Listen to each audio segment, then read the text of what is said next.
Hello, and welcome to Shop Talk Live. Today, Dan and Joe are going to be discussing store design in the new normal. Dan is the Managing Director of Insight Research and Global Convenience Store Focus, and Joe is the Principal and Founder of Bona Design Lab, based out of New York. Welcome to Dan and Joe. Over to you, Dan. Well, it's 2 p.m. in the afternoon in the UK, and that means it's time for our edition of Shop Talk Live. Joe, in New York, earlier over there, welcome to you. Hello, good morning, good afternoon, good evening, wherever you're coming from. Great to spend time with you again this afternoon, Joe. And let me tell you a bit about our audience, Joe. We're at 22 countries, so that's pretty good. So I'd like to welcome everybody who's tuned in, and let me just go through the countries who have turned up to listen to us this afternoon. So the UK, which is where we're doing this from, as far as Global C-Store Focus is concerned. The US, Mexico, Bulgaria, Ireland, Switzerland, South Africa, Brazil, Canada, Germany, India, Argentina, Colombia, the Netherlands, Chile, Poland, Norway, Oman, the UAE, Serbia, France, and Australia. And we're really screwing up your Friday nights, our friends in Australia. So I have to apologize for that, but great to see you tuning in again. I think it's Woolworths Australia who are tuning in late on a Friday night. So welcome to everybody. We're all in this together. And as I said last week, you know, one thing the convenience industry likes doing is sharing ideas globally. And boy, do we need to share them right now. It's tough out there, Joe. Yeah, it is really tough. And, you know, it's during these times like this, you know, you start thinking about, you know, your own sort of situation. And at some point, you know, you start thinking about, you know, how do we come out of this and how do we get back to normal? And, you know, so that's what we're trying to do a little bit now is start thinking ahead. And, you know, I think all of us are probably anxious to kind of just get going again. And, you know, hopefully this will provide a little bit of that inspiration and motivation. So just let me explain for the audience, Joe, what we did in the first edition last week is we had a panel session, and we had a report that Scott Annan and Deb Dillon had put together, which really looked at what the new realities and the new normal were like. And then we had a panel with Patrick Sewell, a very well-known convenience retailer, also on the panel discussing what was in the report and thinking about what you know, what retailers need to do to adjust to the new situation. The format today is slightly different, and we'll be doing this more or less every other week. So this is a one-to-one between me and Joe, and we'll be looking at slides from Joe's presentation and dropping in and out of those images and having a discussion, and also bringing in questions as we get to the end of the session. So slightly different format today. But a similar kind of discussion and some similar topics. But Joe, you know, you are one of the best known designers in our industry. So we thought it was highly appropriate to invite you to sort of give us your thoughts on, you know, the need for a different look at design in the new normal. So, you know, do you think, is there a need for this, do you think? Well, you know, none of us really know what and where this is all going to lead. And, you know, obviously I'm looking at this selfishly through my own eyes of the business that we're in and what we do and how we serve our clients. And so, you know, as you start to think about what might happen, you know, we sort of see two tracks. One is regulatory. You know, we're going to assume coming out of this, there will be some new regulations that will just, you know, have to adapt, and as countries and municipalities decide that they want to have different kinds of restrictions. And then there's the other side, which we really don't know, and it's the social behavior. How much of this social distancing is really going to stick, and the sanitizing and washing of the hands, and, you know, how much of that are we going to be fearful of, and for how long? Is it short term? Is it long term? And so we're trying to sort of decide somewhere between the regulatory issues that may come up and some of these, you know, more social activities. You know, how would we rethink design in the built environment? And you know, we thought that this, you know, we really don't have the answers. Rather, I thought today would be more about just being a bit provocative and just sort of engage in conversation and see where it leads us. Well, one of the things in the discussion last week, Joe, was talking about, and the group were pretty agreed on this, we don't see a V-shaped recovery out of this. So the new normal is with us for a while. Obviously, things will improve gradually over the next year, but it's going to be, you know, we're not looking at a blip, we're looking at a long-term change. And I guess, as you say, you know, it makes sense to reevaluate what the customer wants in stores, which is, you know, some of the, you've started to put a few thoughts together. So perhaps we should look at that first slide and use that as a talking point. Yeah, absolutely.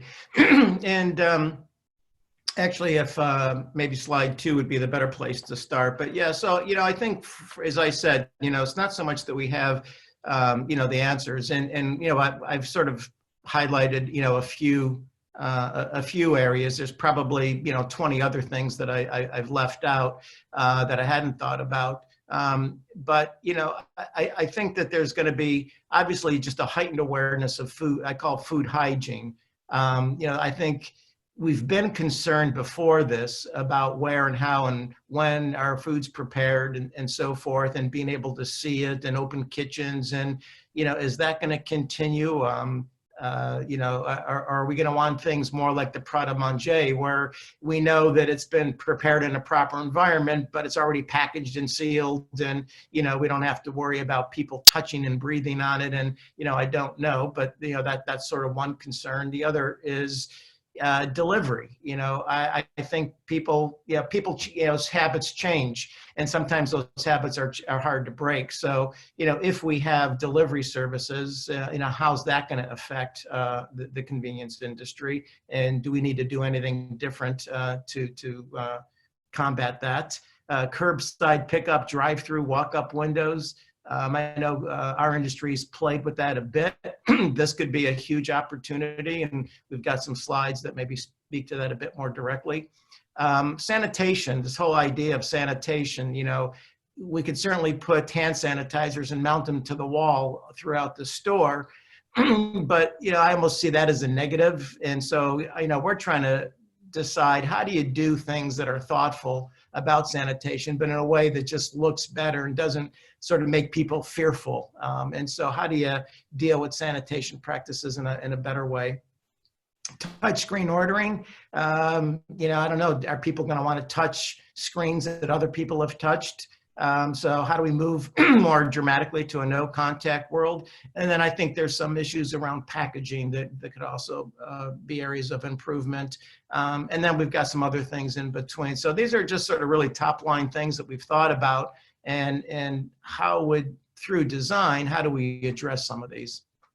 One of the things I think you always do well, Joe, when you know, we've had these discussions and you've worked with clients, is to, you know, to step back and see the bigger picture. So there's a lot of, you know, there's a lot of granular change happening, isn't there? But there's also, I mean, this is such, if you think about the impact on the consumer and how they think about these things, how they behave, I mean, this is an order of scale of change such that we've never seen in our industry or in any industry, probably, in terms of some of the, you know, the sort of the big strategic sort of shifts. So it's, I guess it's really important, isn't it, for retailers to sit back and will have at least one team sitting back in their business and thinking about, okay, so there's all these small things that we can do, but let's step back and look at the big strategic picture as far as the suitability, the fitness for purpose of our stores. You know, does that still make sense, or should we move the goalposts a bit? Yeah, I mean, if you just even look at these images on the left, they were just actually images I got off of Google Images, and it happened to be a Wawa store, and, you know, that's their self-serve condiment station. As you can see, it's completely empty. So this normally would be loaded with creamers and sugars, and cups would be stacked up, and, you know, lids and all, you know, the stirrers that you mix things with, you know, all of these things that people just grab and serve themselves. And of course, then you've got the sign below that says, please request your cup of coffee from your coffee host at the pour bar, along with single serve condiments. So, you know, there you could start to see, you know, in the new environment, what's happened already, you know, operationally, what's the impact and how much of this is going to stick? You know, our industry has been serving people coffee for decades.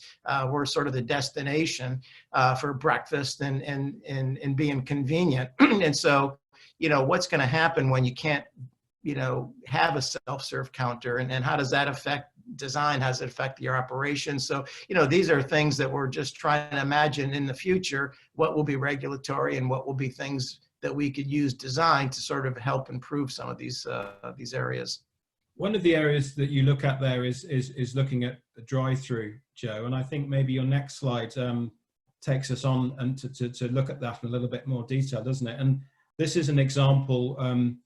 Perhaps if we would go back to slide 3, this is an example of you know, I guess, of an area where businesses have seen a huge growth in interest, or a switch between what typically was the business that was done through the store and the business that was done through their drive-through, switching over. You know, so suddenly drive-through is where it's at, and you know, you're starting to. I like the way you're starting to rethink this. Tell us what your thoughts are on this, because it's not just saying, well, drive-through is great. I think you're looking at it slightly differently, and I like some of your thinking. So tell us about that. Yeah, so, you know, typically a drive-through window is a little tiny black hole in the wall it's, you know, basically as big for a hand to reach out and for a bag of goodies to come through that window. And so, you know, our view, when you start to think about design, if drive-through or a walk-up window maybe are ways where people start to address the social distancing and not wanting to be in crowds, how do you sort of turn that from a little hole in the wall to something that's a lot more engaging, a lot more visible? So, you know, some of these images really just reflect where I could walk up on the outside and I could actually see the offer. I could see the employees. I could actually, it's engaging and it's experiential in its own way. And so I could still walk in the store and be exposed to the same thing, but yet I could also just walk up and get the same sort of experience. And so those are things, and even through a drive-through, you know, do we make the windows bigger? Do you see the machine? Do you just see activity? But how do you sort of create, you know, a branded experience on the outside as you do on the inside, especially if these become more important elements of our business going forward. So, you know, we thought that these could be areas where design. I mean, as you say, Joe, I mean, they are. I mean, just going to the next slide with the example. So we had a really interesting interview with Joe Barrett, the Chief Operating Officer at Apple Green, which we published a couple of days ago on Global C-Store Focus. And one of the big things that was my takeaway from the interview with Joe was how well drive-through is working for them in the US and in the Irish market where they have it particularly. You know, and what a sort of, you know, what a learning that was. And you're seeing similar things in your own experience, aren't you, in the US market? Yeah, you know, I've got just down the road from here, there's a Starbucks on one side of the road, and then there's a Krispy Kreme donut shop on the other side. And virtually every day there are lines and lines and lines of cars. In fact, the Starbucks, it's part of a big strip center, and in that parking lot, there's actually a sign that's posted. If you're at that point, the sign says it's a 2-hour wait, and virtually every single day there are people past that point. Now, it's different today because people are looking for something to do instead of sitting in the home for a couple hours. Sitting in the car waiting around for 2 hours is probably not a big deal. At some point, people aren't going to want to wait around for 2 hours. But I think the point there is that I think people are going to start getting used to drive-through, and maybe people who weren't thinking about drive-through previously may now start to become users of drive-through. So, you know, I think this is just an area where, again, social behavior is something we need to consider when we think about store design in the future. And when you're designing your next store, you know, how do you manage the site? How do you integrate drive-through? How do you integrate walk-up? I think these are just things that need to be thought of. Nice takeaway from that, Joe. So what's next? What else have you been thinking about? So I think the maybe if we go to the next slide, one of the thoughts that we had this actually is a picture of Aesop. It's a company in Australia. It's mainly skin and beauty care, but they actually, for obvious reasons, have a big sink in the center of the store. But instead of just thinking of it as a sink in the center of the store, it actually's become part of their signature, and it's actually part of the experience. And obviously they keep it clean and it's managed and their staff and so forth. But I'm not suggesting that we're going to have big sinks in the middle of the floor in convenience stores. But when we start to think about sanitation and the impact on design, are we going to have to move away from just that? That box that's mounted on the wall with sanitizer.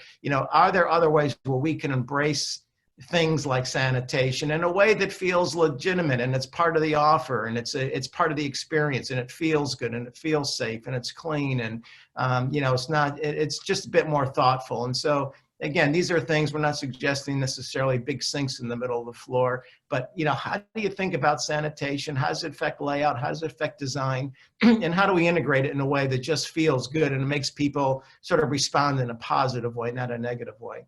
I think you're right, and there's a big picture way of looking at this as opposed to seeing it as an add-on. To see it, just to really understand what the new motivations are for customers. And if we go to the next slide, just to illustrate your point, Joe, we did a really good interview with Dave Carpenter, former NACS chairman and sort of leading 7-Eleven retailer in the US market, a couple of weeks back, and one of the new 7-Eleven flagship stores, which Dave operates in his business, is pictured. And one of the things that Dave was really, really pleased about, he's very pleased with the overall store, which was superb. But they had a purpose-built hand washing station, which he wished he'd had in all of his stores right now, obviously. But interesting that 7-Eleven were a little bit ahead of the curve there.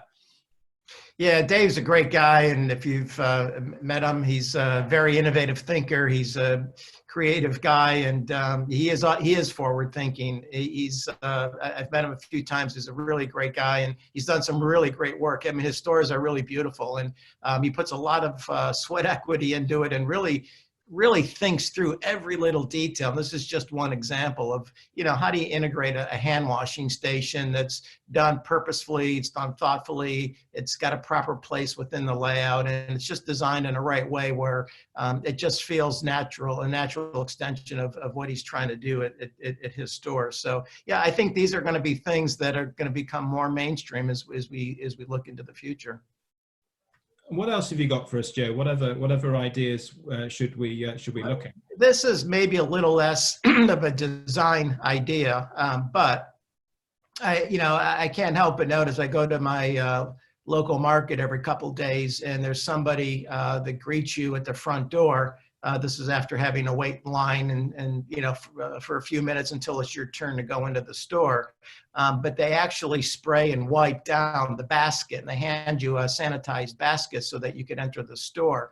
And, I don't know if we'll go quite to that extreme in convenience stores, but I'm almost wondering, is there an opportunity to create safety ambassadors, for lack of a better word, that, if we have self-serve stations or condiment areas, do we need somebody whose responsibility and job is to be helping people, to be wiping things down, and maybe this is a short-term bridge, maybe long-term it disappears, or maybe it stays on. But, I think people are going to be really careful about where they shop, how they shop, what they touch, what they pick up. So, I think maybe, how do you turn a negative into a positive? And I think having someone like a safety ambassador that just, it's an extension of the brand. It's that you're there to help people. And, maybe these are things that,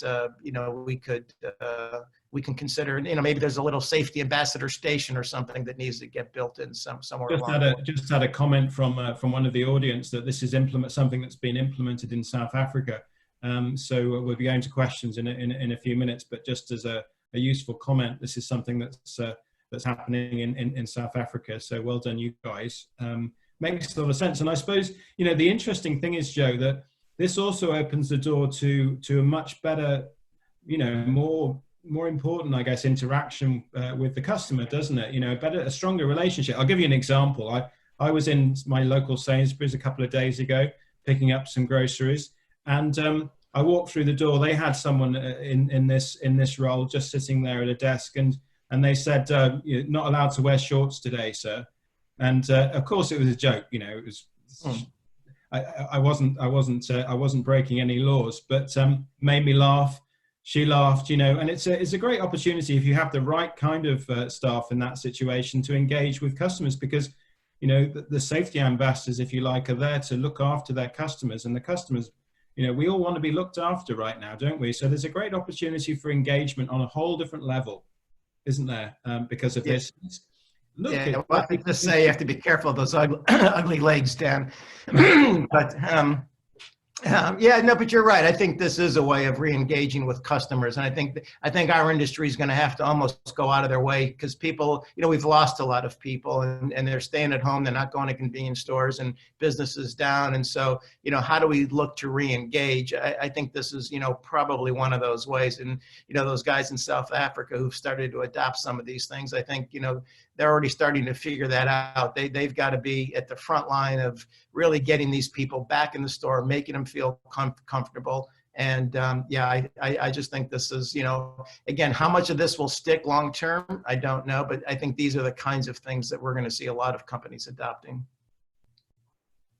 Let's go to the next slide. And I'm just looking through the questions. So we've got quite a few questions coming in, Joe, so I'll get ready with those, but perhaps we can next slide. Yeah, one of the other areas is seating areas. So, you know, our industry has gone from, you know, dashboard dining, you know, kind of lousy, low grade food to becoming food convenience retailers. And that trend is happening around the world. And as food convenience got more sophisticated, we started adding seating areas, and seating areas used to be a stand-up counter, and then a sit-down counter, and then a couple tables and chairs in the corner, or wherever we could carve out space. To all of a sudden now we're seeing, you know, really nice seating areas that are really accommodating, because it helps tell the story, and it helps create credibility for food. But we also know, in listening to a lot of the restaurant executives, that they are fearful that new regulatory requirements are going to come into play, where you're going to have less seating.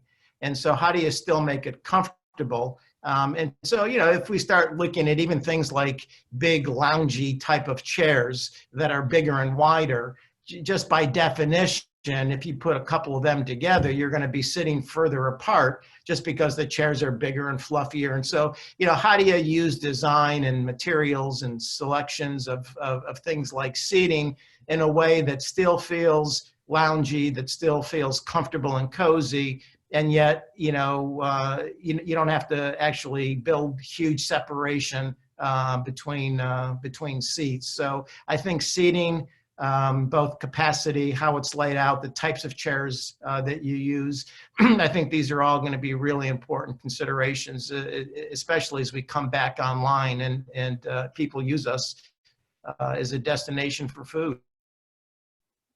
As you were talking, Joe, I was thinking, I mean, in a way, do resellers need to start sort of reevaluating how they segment customers as far as seating area is concerned? Because, you know, I guess historic, you know, previously pre-COVID-19, you know, we'd have a customer who'd spend a lot of the day and maybe buy a few coffees and work there for a long time. That probably is not going to happen so much. And we're going to get customers who just want a quick coffee in and out and don't want to sit down. So maybe there'll be some less pressure on the seating area as a result of this. And you know, maybe there's a need to sort of look at the segmentation and different customer needs again because of this. Yeah, I think so. You know, I also worry too that a lot of, you know, I think part of the new norm, I think businesses are going to just have less people going to the office every day. And I think you're going to see more people working from home. I think that's going to affect our business as well. And so if people are working from home more often and more people will be working from home, then, you know, perhaps this idea of third place becomes back to the forefront. Maybe people will be looking for places to go because they just need to get out of the house, and so they want to be able to sit and lounge and maybe answer an email and have a cup of coffee just to, get a break from, working from home all the time. So, I don't know. I think there's on one hand, I think people will be careful about being in settings where there's a lot of people and they want to just get in and out with less interaction. And then there may be opportunity where people just need to have a break. And this idea of third place could become important. And where on that spectrum we end up, those are the things we just don't know yet. Well, I guess what's true is that we're all going to want to get back to where we were from a social point of view. So, having the experience there in store is what we all want. How do we make it, as a designer, how do you make that safer, Joe? I mean, I think you talk to that in your next slide. So maybe we should look at slide 9. Tell us about what your ideas are here, because I think they're quite interesting. Yeah, so we were also thinking about this idea of social separation, and excuse me, and there's quite a lot of areas for social distancing, and this is one. And so we'll go back to the seating area for a minute, but maybe seating areas take on a different form. And if you look at sort of that one image in the middle, there actually is dividers. Now you can get 2 people on that little sort of couch in the middle, but because and through design, you're actually sort of separating that group of 1 or 2 people from other areas of the store, just because of through the design there is a divider and a separation. And then on the image on the right, it's obviously not quite as built and as dramatic, but I think that there's going to be ways where you can create some of this separation, but done again more thoughtfully through design. And I think that's where, as designers, we need to be more purposeful in how we think about some of these things, so we're not just building sort of walls in between people, because I don't think people will want that. But if you do something that's engaging and it's warm and it's cozy and comfortable, I think these are ideas that could help create some of the social separation, and B, it can actually enhance the overall design of the space. No, I like it. What else have you got, Joe, from on that point? Excuse me. So, right now, this is what we look like today. We've got stickers on the floor. We've got queue lines on the outside to limit how many people go in the store. Some of you who may be listening in familiar with Flavio, who's worked with me for 20 some odd years, and he's originally from Italy. And this was an image from his hometown, where it's maybe a little hard to see, but that lower left-hand corner is a restaurant. And there's a Perspex divider right down the center, the complete center spine of the whole table. And then in between, there's another perpendicular divider. And so, you've got people sitting in their own individual little glass box. Now, I think today, maybe that's what they have to do to open up. I think in the future, people aren't going to be very comfortable with that. So as I look at some of these images, I just wonder, how do we sort of move from things that today are very, excuse me, I'm sorry, they're very telegraphic in how we need to create this social separation. But at the same time, in the future, can we, instead of putting tape on the floor, can we use floor tile patterns to suggest in a subtle way this idea of social separation? Let me give your voice a break, Joe. Your problem is you haven't been talking as much as you normally do. So this is a lot of talking. But let me do a bit. I mean, one of the things that strikes me is that retailers around the world have all done this. I mean, we've seen photos, from different retailers in every market, and they've responded incredibly well, incredibly efficiently to create safe ways of queuing for customers, and their suppliers have helped them do that, in a matter of days or at the most weeks. And that's your holding position, isn't it? But if you look at the big picture around this is not a good thing for us, and it's not a good thing for customers. I mean, having to queue outside of the store, having to obviously block the aisles in this way, if you have more than 5 customers, as in the picture there, this is not good for anybody.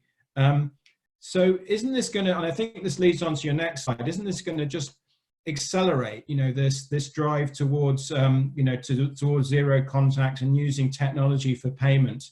Because suddenly queuing is 10 times worse than it was, and it wasn't very it's never been very popular with convenience store customers anyway, right, Joe?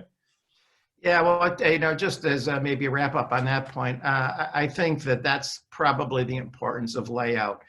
And I think that layout will be really, how do we want people to navigate the store? How do we sort of lay out the key departments? I think our social distancing will be more thoughtful in how we plan our stores. And that's how we eliminate all these lines. We'll just organize people in a better way so it feels natural. Yeah, I agree. I don't think people want to be reminded about queue lines and so forth. And so I think how we think about layouts in the future will be really important. And to your point on, you know, contactless technology, I think that technology is going to accelerate.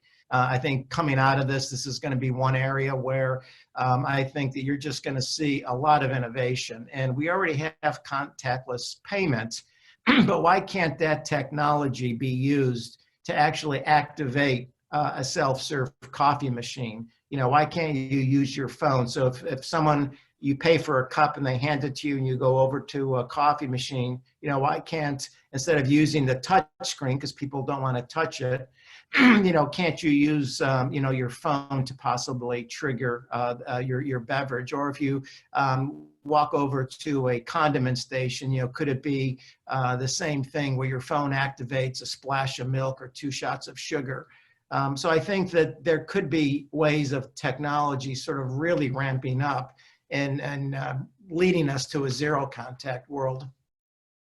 I mean, this has to be, I mean, I read a quote the other day. I won't say who made it. It wasn't me, but I thought it was a terrific quote, which was, you know, we're living through what's called the great acceleration. So we're about to experience the next 20 years in 12 months, and we better be ready for it. And I suppose around payment and the use of technology, I mean, I think this couldn't be true. That couldn't be truer than for this area. So I guess it's a tremendous opportunity. Let's be positive and say, look, this is a tremendous opportunity to re-engage with customers and give them perhaps what they want, because they're more tech, you know, more tech savvy than ever, and they're prepared to learn and master new technologies because they have a really personal, strong motivation to do that. So, you know, there's a huge opportunity to move very quickly in a very short period of time, isn't there, Joe? And I mean, the other thing that struck me just before we go to questions is, you know, for instance, I think subscription was something which was working quite well. I think one US retailer was really doing it very well for car wash. I heard, and you know, maybe there's an opportunity for a new relationship with your customer, particularly trying to get customers to come back once lockdown starts to ease, as it is in some countries around the world now. Yeah, you're right. I think that you know, as we talked about with the you know, the ambassadors, the safety ambassadors, I think that, you know, subscription, you know, could be an interesting way of sort of getting people back signed up and sort of coming into the stores on a more regular basis by just offering something new and different. I think that, you know, this online ordering, click and collect, I know a lot of companies, this is not new technology. A lot of people are doing that now, but I see and hear, even from my own friends, that how many more people are using these types of services. In fact, last night was the first night in 4 weeks that I have not cooked a meal at home. I actually went and ordered online and went and picked it up and came home and had a cooked meal that someone else cooked for once. And so I think that as we get more comfortable in using these, you know, how do you have pickup areas? You know, right now we kind of segment and we kind of shoehorn some of these things into existing formats. But I think if this is part of the new norm that people are accustomed to, you know, how do you build in proper areas for cubbies or you know, holding areas for food and pick up and click and collect. And then there's the extension of delivery services, and how does that work? So I think all of these are going to have to be thought of, and not just sort of, let's see where we could shoehorn it into our existing store, but how do you deal with this in a more thoughtful way, where just, like the drive up windows, like the social distancing, like the dividers, the same thing with this. How are all of these things going to be thought of collectively into one cohesive layout? Love it. Let's go to questions. We've got 10 minutes left, so we're at the time where we need to go to questions, Joe. And let me put the first one to you.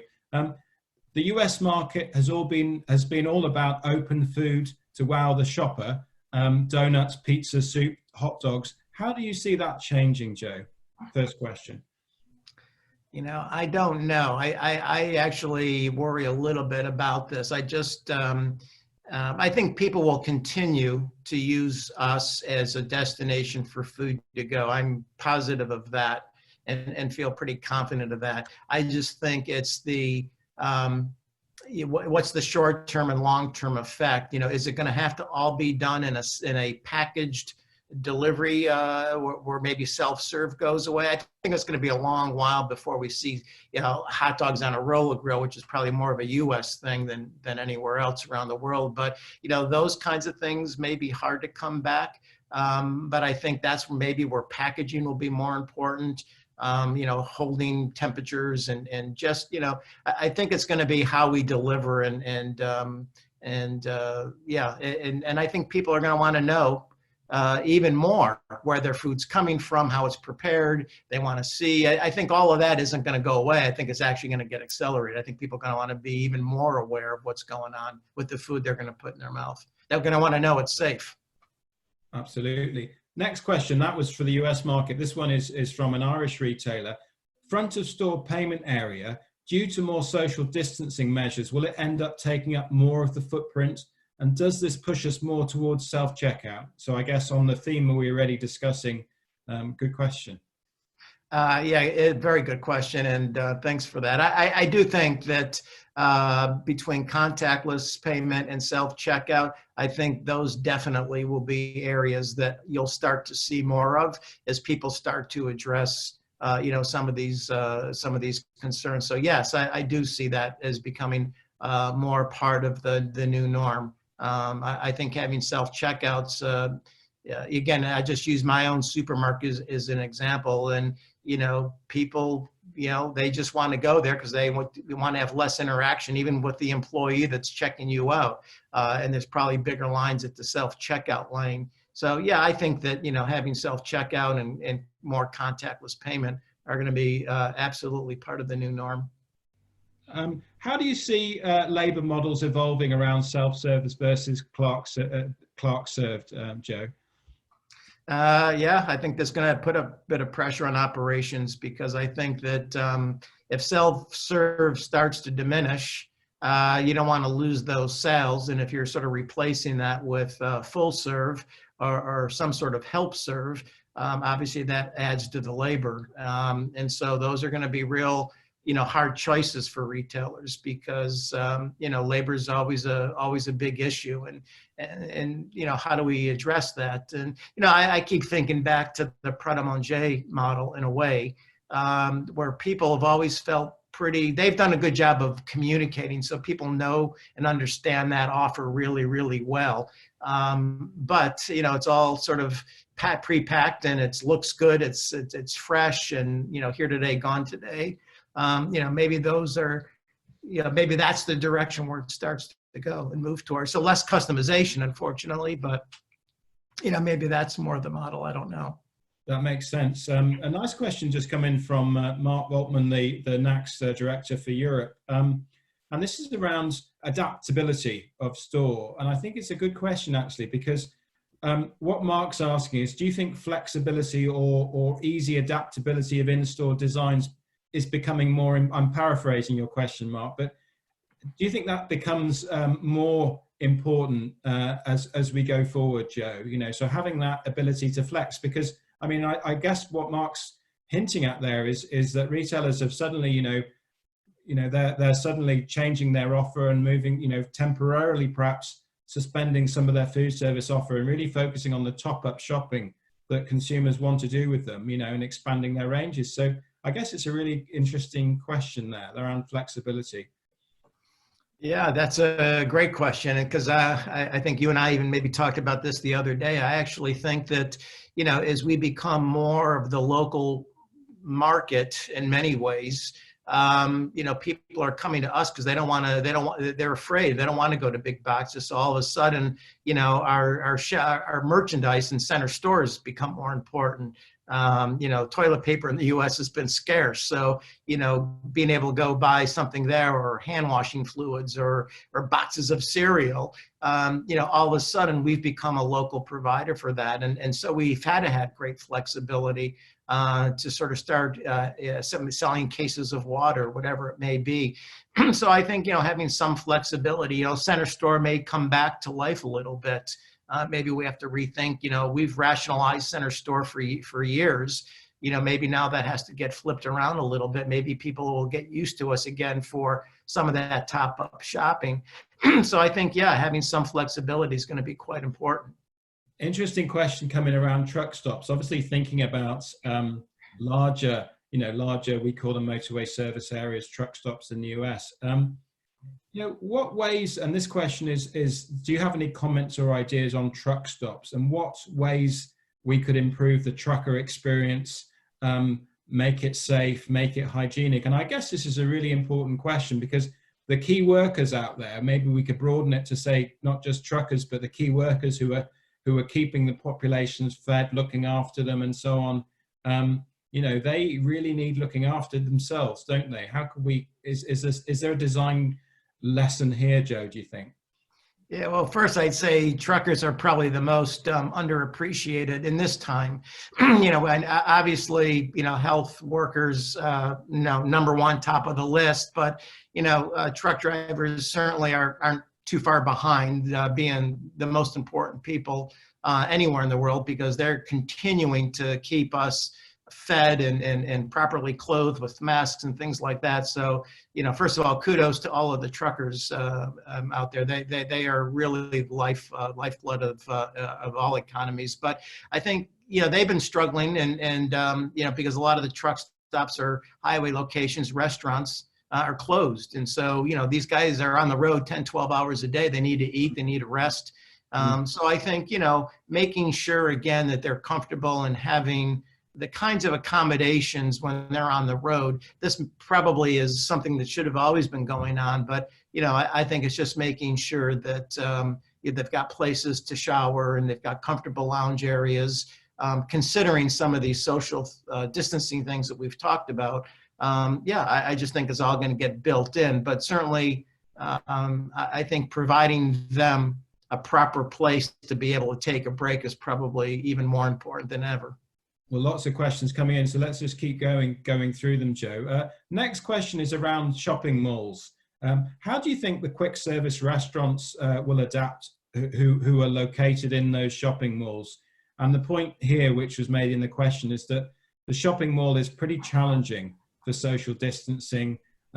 It's really difficult to do that in a fixed food court with their entrances and layouts, you know, already well defined. You know, I've got a perhaps you know, something which I could say on that, but what would you say on that, Joe, around that challenge? I think it's, you know, again, I think there's going to be some regulatory things and issues that people are going to have to address. So the big common seating area, you know, how people queue up and walk around those kinds of areas, I think are going to be a real concern. And you know, shopping malls in general are probably tough for those food courts, because we know that shopping mall activities is going down. There's less people at shopping malls. The big box department stores are you know, really struggling. I think I read this week that Neiman Marcus here in the US might be filing for Chapter 11. I think JCPenney is going to be filing for Chapter 11. So the big anchors that bring people in, you know, are disappearing. And so I think malls will continue to struggle. A mall food court in particular is going to be, you know, certainly adversely affected by that. So I think those are difficult places for food to begin with. I guess, you know, what we're seeing happening in Asia and malls and all, you know, large offices is temperature scanners as normal. outside of them. So, you know, that's, I guess that's one of the, there's all kinds of ways to protect people and allow them to live normally, which we're seeing pretty developed in Asia. And I guess we're going to be pretty used to those quite soon over in Europe and perhaps the US as well, Joe.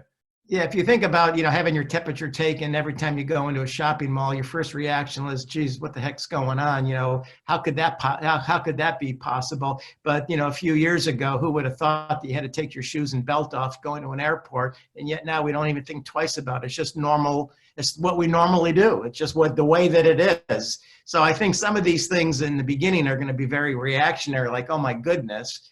You know, 2 years, 3 years from now, we won't notice any difference. It's just going to be the new norm.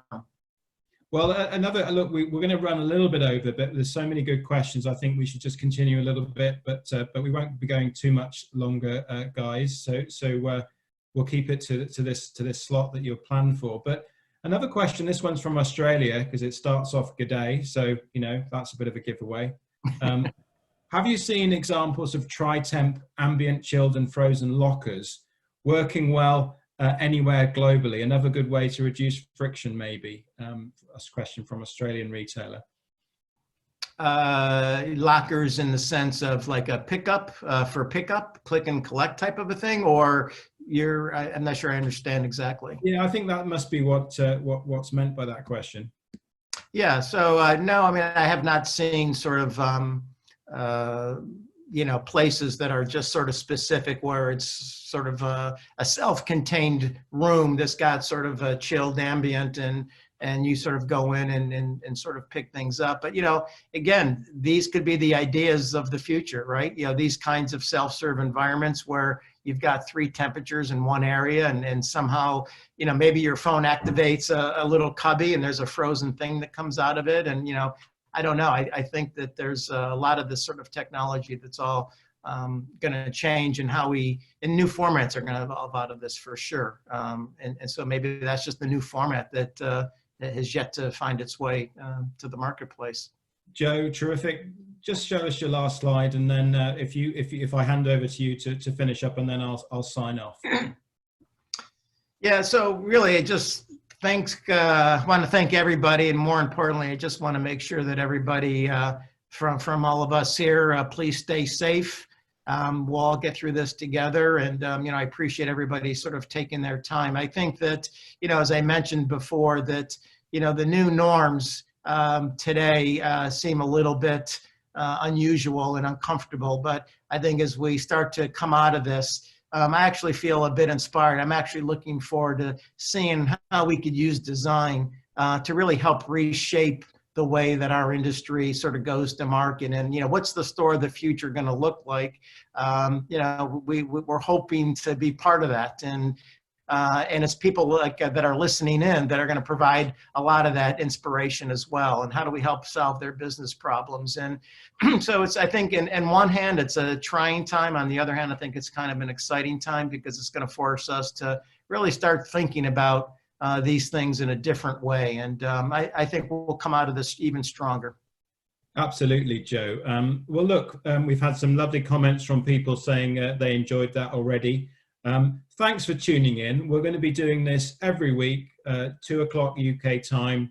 And just to give, you know, big thank you to Joe for, as ever, being hugely insightful and looking at the big picture, which I think is something we really need to start thinking about. So I think you've given us some really good ideas and good thinking there, Joe. So as ever, it's always great to talk to you. So thank you. Yeah, thank you. Sorry for the scratchy voice. I don't think I've talked this much in a month. So well, we need to get in practice more, and perhaps we'll be doing this a bit more often.